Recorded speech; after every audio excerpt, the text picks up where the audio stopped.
अस्सलाम वालेकुम व्यूवर्स, आज मैं आप लोगों के लिए बहुत ही मज़ेदार से चिकन पास्ता सैंडविच की रेसिपी लेकर आई हूँ। बहुत ही यूनिक सैंडविच है और उसका टेस्ट बहुत ही मज़ेदार होता है। इसे आप पार्टीज़ वगैरह में बना के सर्व कर सकते हैं और हाई टीज़ के लिए तो ये आइडियल रेसिपी है। और इसके अलावा आप अपने बच्चों को लंच में भी बना के दे सकते हैं, उन्हें बहुत पसंद आएंगे ये सैंडविचेस। तो इस वीडियो को लास्ट तक ज़रूर देखिएगा।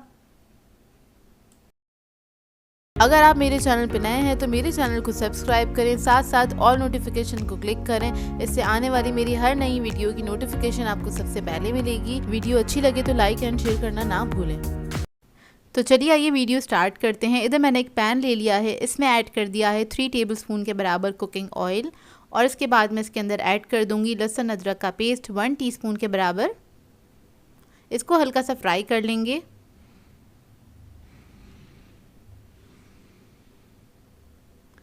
जब ये हल्का सा फ्राई हो जाएगा फिर हम इसके अंदर चिकन ऐड करेंगे।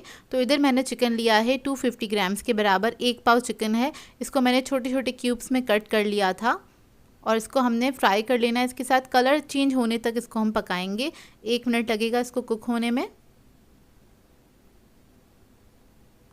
तो देखिए इसका कलर चेंज हो गया है और अब हम इसके अंदर ऐड करेंगे कुटी हुई लाल मिर्च 1 टीस्पून के बराबर। काली मिर्च का पाउडर ऐड करेंगे इसमें 1 टीस्पून। नमक ऐड करेंगे इसमें 1 टीस्पून और इसको मिक्स कर लेंगे अच्छी तरीके से। स्पाइस लेवल आप लोग अपनी मर्ज़ी के मुताबिक रख सकते हैं, कम या ज़्यादा। अगर आप छोटे बच्चों के लिए बना रहे हैं तो कम मिर्च ऐड कीजिएगा। इसको मिक्स करने के बाद इसमें मैं ऐड कर दूंगी दूध आधा कप के बराबर।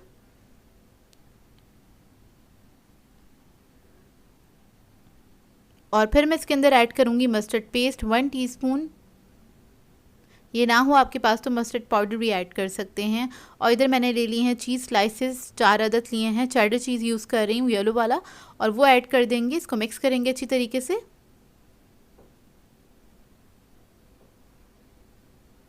बस इसको मेल्ट होने तक कुक करेंगे। इससे एक बहुत अच्छा सा फ्लेवर आ जाएगा, थोड़ा सा रिच फ्लेवर आ जाएगा। ये देखिए थोड़ा सा थिक हो गया है इसका जो मिक्सचर है। फिर मैं इसके अंदर ऐड करूँगी मैक्रोनीस। मैंने आधा कप ली थी, उसको बॉईल कर लिया था, फुल डन कर लिया है और वो हम इसके अंदर ऐड कर देंगे और इसको मिक्स करेंगे। इसको मिक्स करने के बाद आपने थोड़ा सा पकाना है इसको, तकरीबन आधे मिनट तक, थोड़ा सा थिक हो जाए इसका जो ये मिक्सचर है, जब तक ही पकाइएगा। तो देखिए अच्छे से थिक हो गया है और इससे ज़्यादा हम इसको कुक नहीं करेंगे क्योंकि ठंडा होने के बाद बिल्कुल अच्छे से सेट हो जाएगा। लास्ट में ऐड कर देंगे हरा धनिया, थोड़ा सा 1 टेबलस्पून के बराबर ही ऐड किया है और इसकी मैं फ्लेम ऑफ कर दूंगी। ये रेडी हो गया है और इसको हम ठंडा कर लेंगे। अब इसको बनाने के लिए मैंने लिए हैं इधर डिनर रोल्स। आप लोग कोई भी डिनर रोल्स ले सकते हैं और इसको मैं ऊपर से इसका टॉप जो है वो कट कर लूँगी इस तरह से स्लाइटली, बहुत पतला सा ही मैंने स्लाइस निकाला है बस इसको लेबल करने के लिए। तो इधर मैंने ये ले लिए हैं डिनर रोल, इसको मैंने ऊपर से कट कर लिया है। अब ये देखिए जो पास्ता हमने बनाया था, इसका जो मिक्सचर बनाया था सैंडविच का, वो कितना थिक हो गया है। ठंडा होने के बाद ये इतना ही थिक हो जाएगा। उसके बाद ये जो हमने डिनर रोल्स ऊपर से कट किए हैं इसके ऊपर हम ये रख देंगे इस तरह से। इसकी जो फिलिंग है और थोड़ी अच्छी क्वांटिटी में रखिएगा, तकरीबन 3 to 4 टेबलस्पून के बराबर इसकी जो फिलिंग है अब इसके ऊपर ऐड कर देंगे इस तरह से। ऊपर से थोड़ा सा चीज़ ऐड कर देंगे, ये आपकी अपनी मर्ज़ी के मुताबिक आप लोग ऐड कर सकते हैं, कम या ज़्यादा। चेडर या फिर मोज़रेला कोई सा भी ऐड कर दीजिएगा। ऊपर से थोड़ा सा हरा धनिया स्प्रिंकल करेंगे,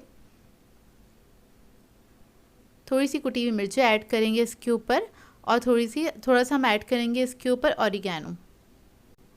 और अब मैं इसको हल्का सा टोस्ट करूँगी। तो इधर मैं ले रही हूँ एक पैन और मैं पैन में इसको टोस्ट करूँगी। बस इतना ही इसको पकाना है हमें कि इसका चीज़ जो है अच्छे से मेल्ट हो जाए। तो 5 मिनट लगेंगे। लो मीडियम फ्लेम पे आपने इसको कवर करके छोड़ देना है और आप लोग चाहें तो इसको ओवन में भी बेक कर सकते हैं। तो 180 डिग्री पे आप इसको बेक कर लीजिएगा तकरीबन 5 मिनट के लिए ही।